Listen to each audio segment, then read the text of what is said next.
Alright, hello everyone. Welcome to my channel. The original motivation for creating this channel is actually very simple. So I want to help people get started with system design and eventually become truly proficient at it. So system design interviews are being tested more and more frequently in North America. And about 7 or 8 years ago, when I changed my job for the first time, that was also my first real exposure to system design interviews. When I first started preparing, I felt extremely uncomfortable. I read a lot of classic books. So for example, designing data-intensive applications. I also practiced on many interview preparation platforms such as Meet Pro. I spent a lot of money and paid people to interview me. Throughout the entire process, I accumulated a lot of personal insights and lessons. Looking back now, I feel that most of the materials on the market have their own shortcomings. So for this channel, what I mainly want to do is to share the insights I've gained over a long period of preparing for system design interviews. So before we continue, let me briefly introduce myself. I currently work on a core team at a fintech company. And before that, I also work at companies like Yahoo and Google. My background sits at the intersection of cybersecurity and general backend engineering.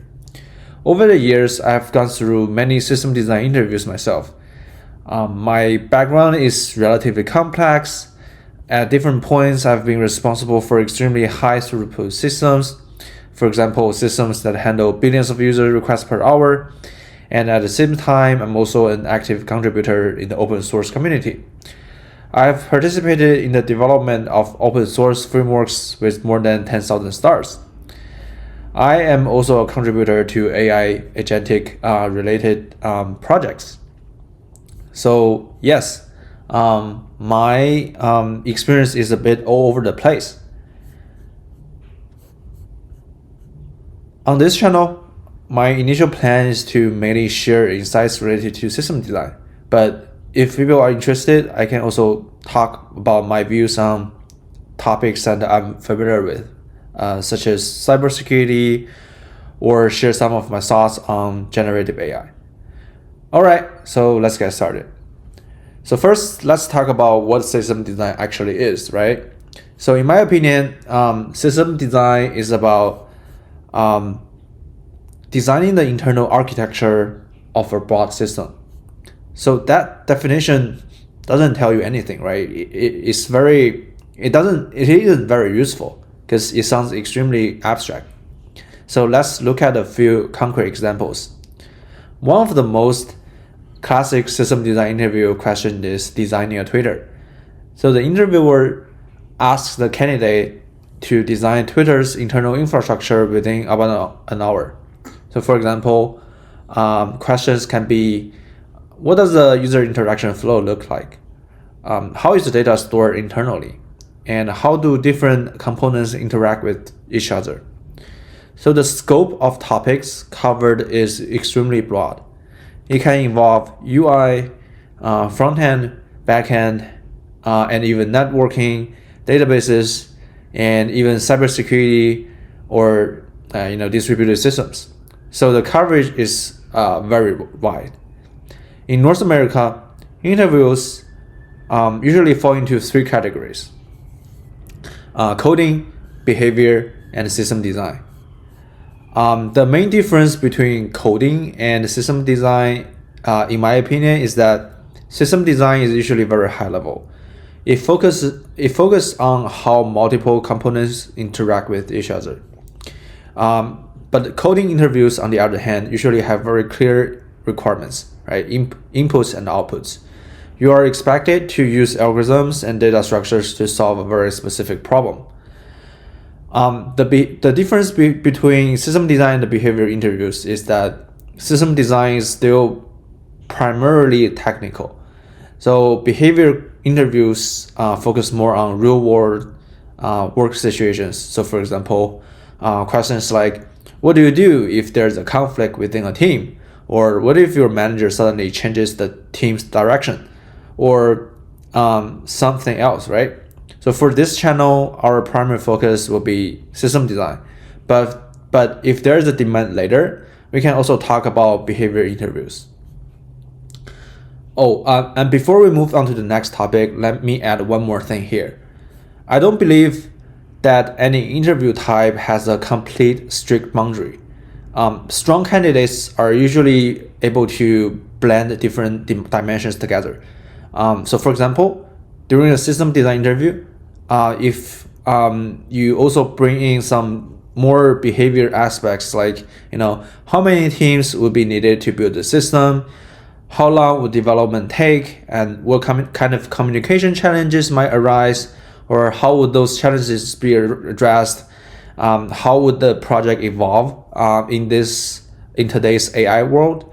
I think that actually adds a lot of good points, right? If I were the interviewer and a candidate can actually bring up these topics along with some reasonable solutions, I would consider them very experienced, because only people who have encountered these issues in real work tend to think about this comprehensively. The same idea applies elsewhere. For example, during coding interviews, if you can bring in some system design considerations, like you can explain how an algorithm would be used in a real system, whether multi-threading is needed, what to do if memory is insufficient, likely you will need a disk, right? And whether you need to use S3 or an on-disk solution, like all these kind of considerations, it can be very positive signals for an experienced engineer, right? Okay, so the last part I want to talk about is the key characteristics of system design interviews.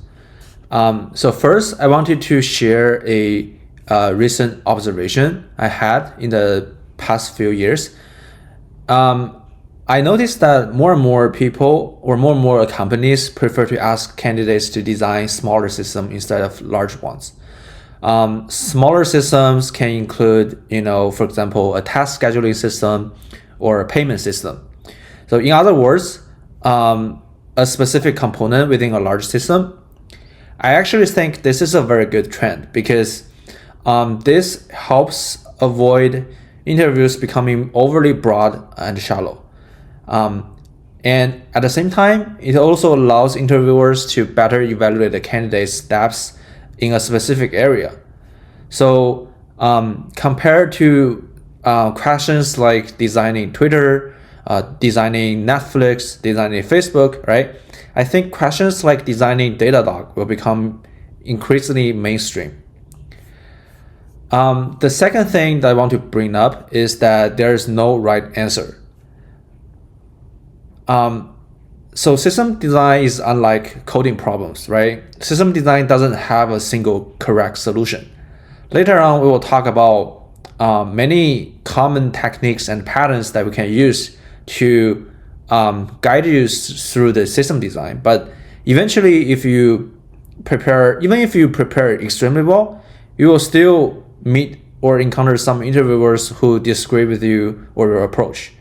In those situations, my suggestion is if you discover a genuine knowledge gap, go back and fill it, right? Go back and ask ChatGPT to fill the knowledge gap. But if it's due to some subjective preferences, just move on and apply to another company. There's no need to overthink it, right? So again, system design interviews don't have standardized answers, and I've talked to a lot of interviewers, and I know many interviewers may have only reviewed the question 30 minutes before the interview. So if even the interviewers isn't fully prepared for a lot of times, right? There's no reason to take the outcome too personally. And the last point I want to emphasize is that communication matters the most, right? So system design is not about hitting a few checklist points and passing. In my view, a good system design interview sits somewhere between technical and non-technical. So imagine if you are the interviewer and your real goal is to choose someone you'll be willing to work with in the future, right? Especially because nowadays many companies hire by team. So as an interviewer, you're essentially interviewing for a future teammate. Sometimes how familiar someone is with a specific API or database details doesn't really matter that much, right? Especially because like a lot of the details can be figured out by the AI. What matters most is, like, for example, candidates' communication skills and their ability to analyze an entire system architecture in a short amount of time, right? So when doing system design interviews, experienced engineers can think about how they usually write design documents, or answer questions in a design document debrief meeting or something like that, right? So the things to consider in a design doc are actually very similar to what system design interview test. So again, for example, if you can think about something beyond like normal system design, like some like cost analysis and different pros and cons, different like trade-offs, that would be a perfect system design interview. Okay, so that's everything for today's video. In the next video, we will introduce a common system design workflow. So it's going to be a problem solving process, but it's very useful when I started this system design interview learnings. So yeah, I think it will be very helpful to a lot of people. And yeah, I will see you next time.